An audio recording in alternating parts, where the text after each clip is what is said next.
A lone ember of firelight flickered against the dusk, revealing a crouched figure armed with trembling faith and a shotgun. Blood on the snow, howling in the distance. It was neither the cold nor the hunger of wolves that frightened him most, but the terror in her eyes as she clutched her baby to her chest. In that moment, Reverend Gideon Brown knew that mercy had a price he must be willing to pay. Snow-capped peaks sentineled the wide basin known as Howling, Wolf Valley. The wind carried a desolate sound, a keening that once had belonged to roaming wolf packs, but now haunted even quiet nights, as if the land itself mourned lost souls. Prickly sagebrush, stunted pines, and sparse grasses dotted the rolling hills. The sky often stretched a pale blue in daylight and turned bruised purple by sundown, a dramatic canopy enveloping this lonely wilderness. The climate this year was harsh, even by frontier standards.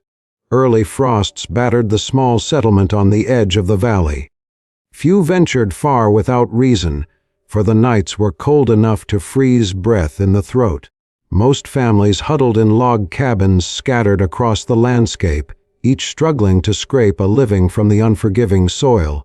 Among the humble structures rose a modest chapel, barely more than rough-hewn logs and a crooked steeple. For the last 3 years, it had served as a spiritual beacon for travelers and homesteaders. Its caretaker and lone preacher was Reverend Gideon Brown, a gaunt man in his early 40s with weathered skin darkened by sun and sorrow. Some said he had walked out of the desert one day with nothing but a Bible and a broken gun. Others whispered he had lost his own family to outlaws before dedicating himself to the Lord's work. Gideon rarely spoke of the past, but loneliness settled in his eyes with the weight of a hymn at midnight. For Gideon, every sermon delivered from his makeshift pulpit was a step toward redemption. He wanted to help souls lost in the frontier's darkness, people battered by storms of nature and human cruelty. Yet, behind his steadfast sermonizing, he feared he was failing at his calling. The desire to protect weighed heavily on him, but the lingering question gnawed at his conscience. Could he truly save anyone if he could not even save those he loved once upon a time? Atop a wind-blown ridge some half-mile from the chapel was a tiny cabin belonging to Sarah Whitlock, a young mother not yet 25. A pale, slight woman with determined gray eyes, Sarah had come to Howling, Wolf Valley with her husband a year ago, dreaming of building a farm. Instead, her husband perished after a sudden fever seized him during a brutal cold snap. Left alone with her infant son, barely old enough to babble, she refused to abandon the home they had worked so hard to build. The very idea of returning east felt like betrayal. She was resolute to honor her husband's memory, but also terrified of the wolves that prowled in the distance, of outlaws who might appear unannounced, and of her own isolation that eroded her spirit day by day. Yet in Sarah lived a flicker of fierce will.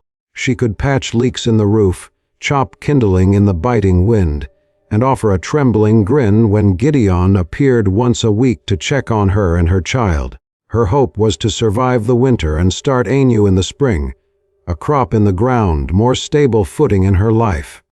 But each night, alone in that cabin with only her baby, fear pressed on her chest like a crushing weight. The looming valley with its wild echoes seemed to demand more of her than she felt able to give. Gideon, for his part, recognized in Sarah an unyielding perseverance he wished he possessed. He admired her, not just for her strength but for her unwavering devotion to the memory of her husband. She had a hunger for spiritual solace, something Gideon tried to provide, albeit uncertainly. He saw her mustering quiet bravery every time she opened the door, half expecting a hungry wolf or desperado, but finding only him, a traveling preacher with kind eyes and shaky faith. Beneath the mundane routine of checking on Sarah's well, being and praying with her, Gideon felt a responsibility deeper than mere ministerial duty. He recalled the ghosts of people he had failed in his past, a wife and child he once could not protect. Now, when he looked into Sarah's tear-brightened eyes, he found his purpose sharpen into a kind of vow he would not fail her. Sarah, meanwhile, wondered if Gideon's visits were purely pastoral or if he carried guilt he was trying to bury beneath good deeds. Some nights, she prayed for his soul as much as for her own safety. He was her only lifeline to the outside world, yet he, too, was a haunted creature. In those lingering moments after prayer, she sensed his longing for absolution. Would her presence, and that of her small child, bring him relief or more pain? Soon enough, both of them would find out. The valley was stirring, and harsh trials lay ahead. True terror was as much within hearts as in the shape of a wolf's silhouette howling against a full moon. Winter had yet to bare its final teeth. Hungry animals roamed the perimeter of Sarah's property, and rumors of outlaws drifted in from distant ranchers. Tensions in the territory were rising, with conflicts between homesteaders and unscrupulous land barons poised to ignite.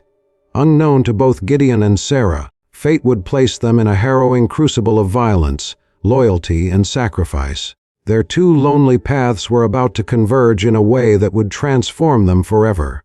A weak sun rose over the ridge, illuminating a pale sky swirling with a fresh fall of snow. The temperature plummeted, forcing Sarah to remain indoors with her child, though she was fast running out of firewood. Gideon trekked uphill through drifts that reached his shins, a small sled loaded with supplies in tow, mostly dried beans, biscuits, and a thermos of hot coffee. Sarah watched him approach from her small window. Each step he took seemed precarious in the accumulating snow. When he finally reached her door, he stomped off the powder and greeted her with a gentle smile. She invited him inside, where the meager warmth from her fireplace offered respite. They shared the coffee in chipped mugs, steam coiling around their cold, nipped faces. "Reverend," Sarah said quietly, "the wolves howled closer last night. I couldn't sleep. I kept hearing them. Sometimes it sounded like they were right outside my door." Gideon put a reassuring hand on her shoulder. "We're meant to be our brother's keeper on this frontier. I'll try to do better by you, Mrs. Whitelock." She managed a tight, lipped smile. Though she rarely let tears show in front of Gideon, he sensed her anxiety. All at once, the baby began to fuss. Gideon set down his mug and gently rocked the child, speaking soft words of comfort. It was a new side of the preacher that both endeared him to Sarah and tightened a knot of sympathetic pain in her chest. He glanced at her with a flicker of paternal sorrow. "They smell fear," Gideon said, almost as if to himself, or maybe something else. Hunger, loneliness. He left her some extra matches, a small lantern, and most of the coffee in the thermos. "I'll come back in 2 days with more supplies and help you chop some wood," he promised. Despite her protests, he insisted she keep the thermos. When Gideon stepped outside, the wind lashed at his face, and he glimpsed footprints along the side of the house, large paw prints. The wolves had indeed come close. He clutched his coat, tension taut in his gut. These creatures were starving in the deepening cold, and that made them doubly dangerous. He whispered a prayer while hooking the sled's rope around his waist. Then, he headed back down toward the chapel, determined to keep watch. The valley, swirling in white and shadow, seemed to echo the lonely howls that gave it its name. 2 days passed in an uneasy stillness. On the second evening, the temperature rose slightly, turning the snow into a slick crust. Gideon knelt in the quiet chapel, wrestling with a sense of unease. A lamp burned on the makeshift altar. The flickering light revealed lines of exhaustion etched into his face. He closed his Bible, pressing a trembling hand against the worn leather cover. He prayed for guidance for Sarah's safety, and for the courage he feared he lacked. Memories pulled him into the darkness, images of a life lost on another frontier.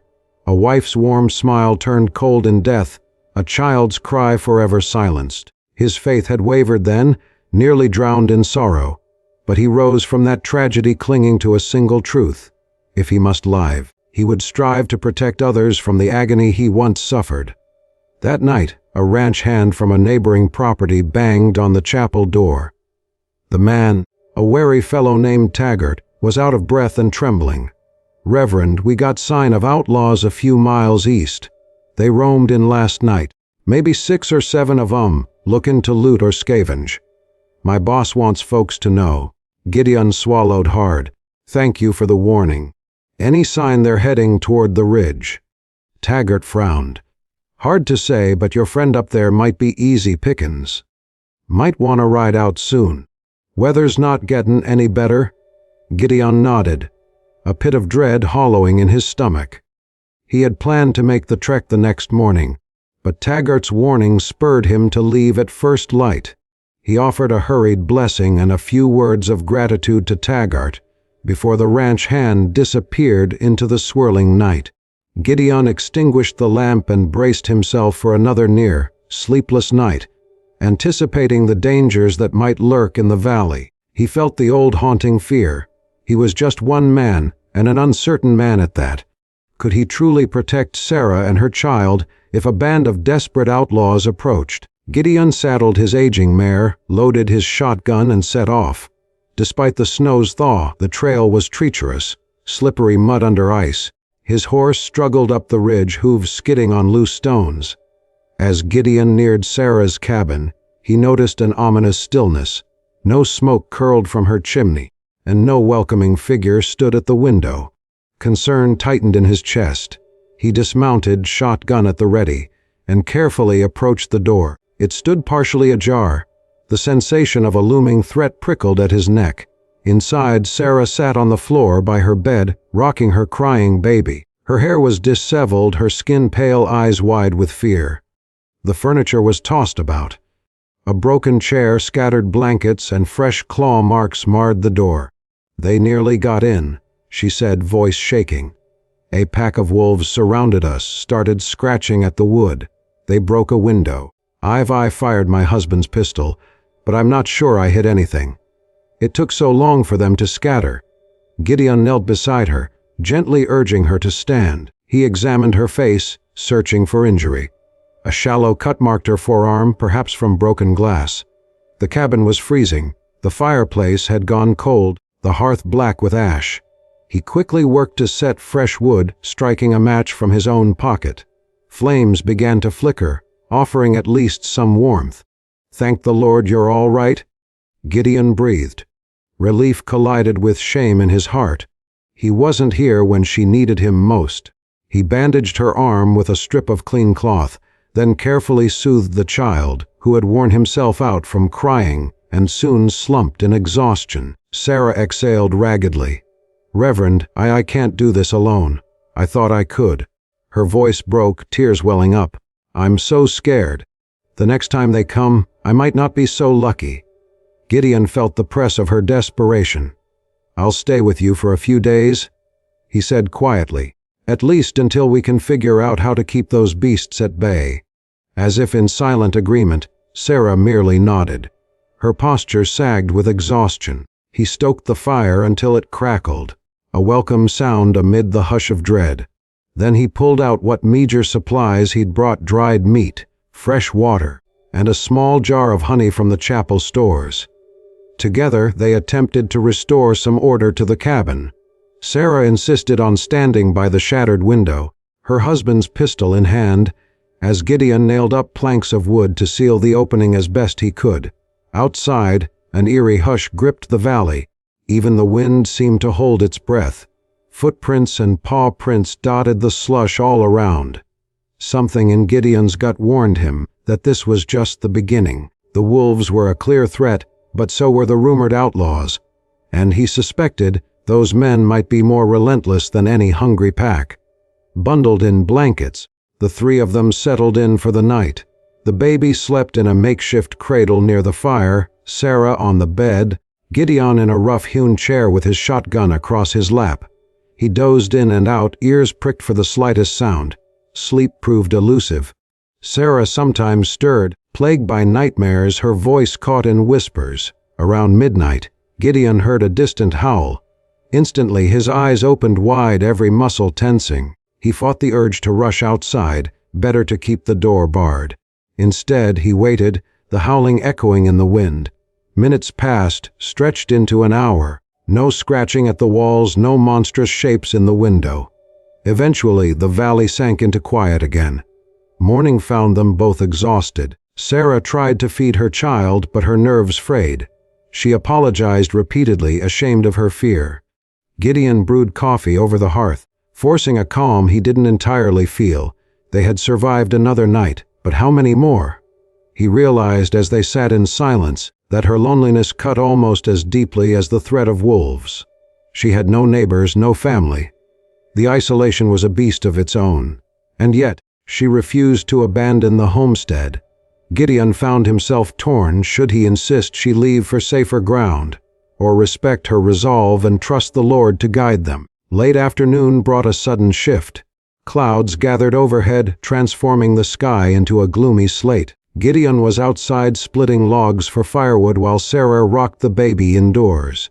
The sound of horse hooves on crusted snow made Gideon stop mid-swing. He looked down the slope to see 3 mounted figures approaching. Caution spiked in him. He set the axe aside, reached for the shotgun. Sarah emerged on the threshold, her baby clutched close, eyes wide with alarm. The riders closed in, halting a mere dozen yards from Gideon. They were rough-looking men, faces half hidden by bandanas. The lead man, tall and broad-shouldered, fixed Gideon with a hard stare. A glint of cunning flickered in his eyes. "Afternoon," he called, voice dripping with tension. "We're just passing through. Heard there's a preacher up this way and a widow woman who might share some hospitality." Gideon stepped forward, forcing a measure of calm into his bearing. The barrel of his shotgun angled toward the ground, but his grip was firm. "I'm Reverend Brown, and this is Mrs. Whitlock's property. It's not much, but we share what we can if you come in peace." The tall man snorted a laugh. "Peace, preacher. That's a luxury these days. We're just hungry men looking for a bite, maybe some warmth." His companions chuckled, each eyeing the cabin greedily. Sarah came down the steps a little, though she kept the child partly shielded. Her voice trembled but held steel. "We have precious little ourselves. But if you're honest men, we won't turn you away." The tall man exchanged a quick glance with his cronies. "We appreciate that, ma'am," but the undertone in his voice made Gideon's hackles rise. There was a wolfish quality in these men, akin to the predators roaming the valley at night. When the 3 dismounted, Gideon noticed the butt of a revolver peeking from one man's belt, and a second had a rifle strapped to his saddle. They followed him and Sarah inside. She ladled what remained of the stew she'd made that morning, and Gideon offered each a tin cup of water. While slurping their meal, the men cast leering, uncomfortable stares at Sarah.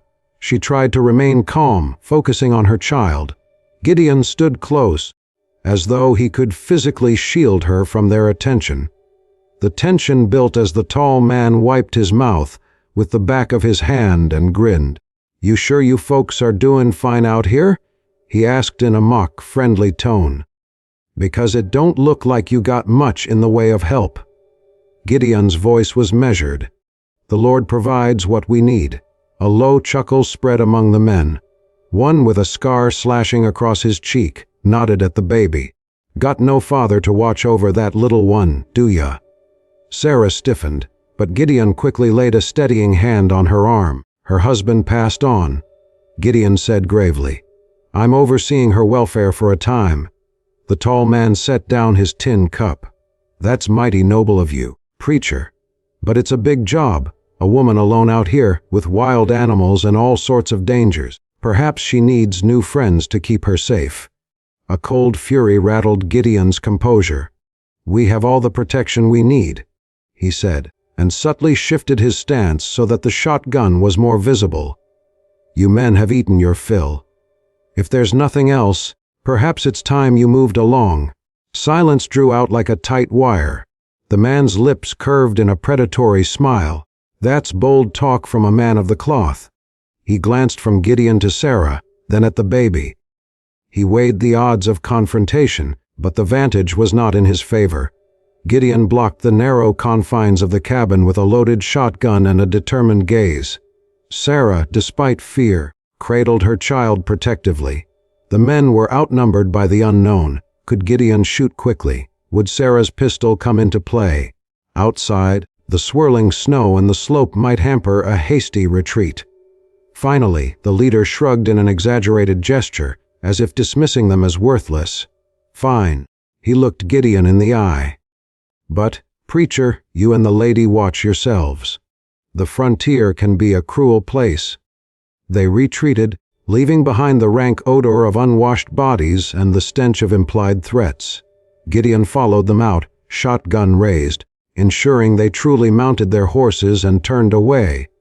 Relief and dread mingled in his breath as he watched the men disappear into the gray gloom. Sarah emerged behind him, tears in her eyes. "They'll come back, won't they?" Gideon exhaled. "I think so. Not tonight, maybe, but soon enough. They know we're here. They know we're vulnerable." Her trembling voice quivered with a question she almost couldn't bear to ask. "What do we do?" He looked at the child in her arms, saw a flicker of trust in Sarah's gaze. "We prepare," he whispered. "I'll stay as long as I have to. We'll board up this place good, keep guns loaded. We can't let them catch us unawares." Still, the valley's hush weighed on them. The outlaws were gone, but fear lingered like the smell of gunpowder. Outside, the sky darkened swiftly with oncoming dusk. The wind picked up, rattling the timber of the cabin, almost as if warning them that a storm, both literal and metaphorical, was far from over. That same night, a fierce snowstorm blew in without warning. Winds shrieked across the ridge, piling drifts against the cabin walls. The temperature plummeted. Gideon and Sarah worked feverishly to secure the shutters and doors. The gusts hammered the roof, and in the distance, mingling with the roar of the gale, came the plaintive howls of wolves. Neither dared to sleep, half expecting the men to return in the midst of the storm, or the wolves to test the cabin's defenses once more. Hour after hour, they tended the fire, rotating watch. When exhaustion overcame Sarah, Gideon took the baby in his arms, pacing quietly in the small space. He hummed an old hymn, his voice a gentle resonance in the swirl of wind. He felt the child's heartbeat against his chest, a delicate flutter of life reliant on adult hands to protect him. That simple fact fueled Gideon's resolve. For a moment, his mind drifted to a memory he usually kept buried. Cradling his own child in a different place, a different time, pain stabbed at him. A single tear slid down his cheek, lost in the dim flicker of firelight. He whispered a prayer, "Lord, grant me the strength to keep them safe. Don't let me fail this time." By dawn, the storm had abated, leaving a wild, windswept landscape in its wake. Drifts climbed nearly to the windowsills. The baby awoke wailing, hungry. Sarah fed him what little she could. The cabin was low on supplies. Gideon realized they were running out of fresh water, and the food stores had been nearly depleted. Outside, the frigid air nipped at his lungs, but Gideon broke through the drifts to gather clean snow in buckets. He melted it on the hearth inside, rationing each cupful. Then, with the weather calmer, he decided to risk a journey back to the chapel for more provisions. Sarah eyed him anxiously. "How long will you be gone?" she asked, voice taut with dread. "Half a day, maybe a bit more. If I leave now and hurry, I can be back by nightfall." Sarah swallowed. "Please be careful." He promised he would, double-checking the boards and locks before leaving Sarah with her pistol and the baby. Something in him twisted as he mounted his horse. Fear for her, for the child, for himself, but necessity drove him on. He spurred the mare forward through the drifts, scanning the ridges for signs of wolves or outlaws. Nightfall came quicker than anticipated. Gideon managed to collect extra supplies from the chapel, including a borrowed rifle and ammunition. A sense of urgency prodded him. He felt an invisible clock ticking, counting down to a confrontation he could no longer avoid. He pressed the horse to climb the ridge, darkness swallowing the horizon. Halfway up the slope, shapes emerged from behind a cluster of pine trees. 4 riders this time, the same men plus another. Shadows stretched across the snow, and Gideon's horse whinnied in alarm. "Evenin', preacher," called the tall man's rough voice. "Out for a late ride." Gideon's heart hammered, but he forced a calm front. The horse sidestepped, and Gideon subtly angled the rifle. "I'm returning to the Whitlock cabin. Best you let me pass." The tall man nodded to his companions, who began to fan out, cutting off escape. "Why, see, we've decided we could use that cabin." warm place for the winter. And the widow, well, I'm sure she might be persuaded to share more than stew. Rage flared in Gideon's chest. He steadied the rifle, indexing the tall man's silhouette. You'll not lay a hand on her. A tense beat. Then the man jerked his horse forward, drawing his revolver. Gideon fired. The rifle's shot echoing across the valley. The bullet whizzed past the outlaw, clipping the horse's flank. The animal reared, squealing, nearly unseating its rider. Pandemonium ensued, shouts, hooves thundering, muzzle flashes in the dark. Instinct roared through Gideon. He spurred his mare to charge up the slope. Another outlaw fired, the bullet slicing the air near Gideon's shoulder. Gideon returned fire, and one man toppled from his horse with a pained cry. The others scattered, cursing and shooting wildly. In the confusion, Gideon broke free, galloping toward the ridge. Dimly, he heard them regroup behind him. They were in pursuit, intent on capturing or killing him before he could protect Sarah. Fear and adrenaline coursed through his veins. The slope steepened. The horse stumbled. Gideon tumbled into the snow, losing his rifle in the drifts. The mare fled. He scrambled to his feet, checking for injuries. His coat was torn, but he felt no immediate wound. Torchlight flickered behind him, the outlaws descending on foot. With desperation, Gideon grabbed the rifle, which was half buried in snow, and clutched his satchel of supplies. He sprinted on foot for the remaining distance. He had to reach Sarah. The cabin lights glowed faintly through the gloom, a beacon of salvation. Behind him, he heard the outlaws cursing and hollering, stumbling in the darkness. At last, Gideon reached the cabin yard, gasping for breath, boots sliding on ice. He shouted Sarah's name. The door flew open, and she appeared, baby in one arm, pistol clutched in the other. He slammed the door behind him, bolting it fast, heart pounding against his ribs. "They're here," he said, chest heaving. "4 outlaws? They want the cabin, they want you?" Sarah paled but steadied the pistol. "They won't get me without a fight." They hastily arranged furniture as barricades, loaded the guns, and doused the lantern to avoid making themselves easy targets. Darkness enfolded them, except for the faint glow of embers in the hearth. Outside, muffled cursing indicated the men had arrived. Shadows flitted past the windows, then the men hammered on the walls. "Preacher, we know you're in there. Hand over the woman, and we might let you live." Gideon's voice rang with fierce resolve. "You'll not have her!" Silence. Then 2 shots blasted holes in the cabin walls. Wood splinters flew. Sarah shielded the baby, pressing herself to the floor beside the bed. Gideon crouched, shotgun at the ready, eyes darting. The outlaws circled, testing for a weakness. Another shot shattered a window. Bitter wind gusted in. Adrenaline coursed through Gideon as he fired once, sending buckshot into the night. He heard a yelp of pain. Someone was hit. The men shouted in anger. They pounded on the door, ramming it with a heavy log, determined to break it down. Fear clutched at Gideon, but he also felt a strange calm descend, a sensation of faith mingled with grim acceptance. He would do whatever it took to protect these 2 innocents. If it meant forfeiting his life, so be it. The door hinges groaned. A wave of snow blew in as the battered wood gave way, and the tall man burst through, gun in hand. Gideon fired the shotgun point blank. The force hurled the outlaw back into the swirling darkness. Sarah gasped, pressing her child against her shoulder. 2 more outlaws spilled in behind him. Gunfire flared in the small space. Gideon felt a hot streak of pain in his upper arm.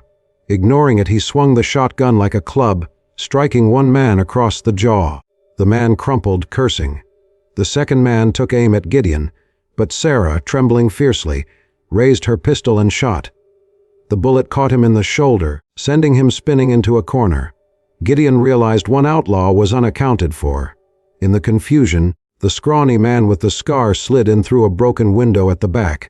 He advanced on Sarah, a knife glinting. She screamed, stumbling backward.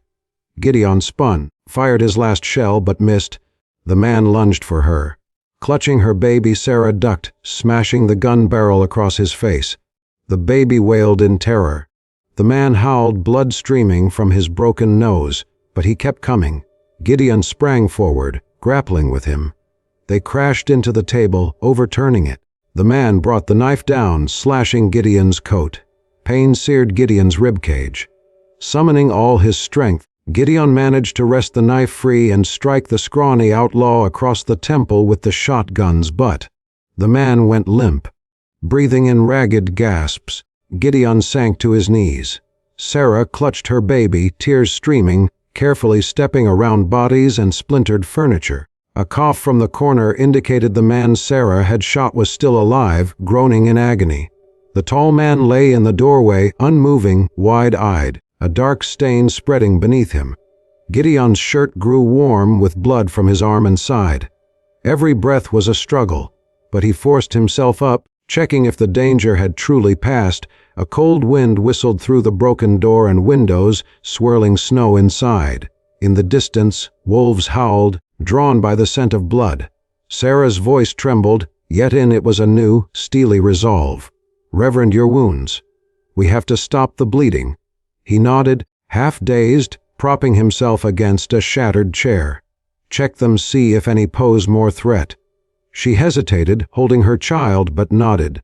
The two men who remained conscious, the one Sarah shot and the one Gideon knocked out, were in no state to fight. One was whimpering from the bullet wound, the other unconscious from a blow to the head.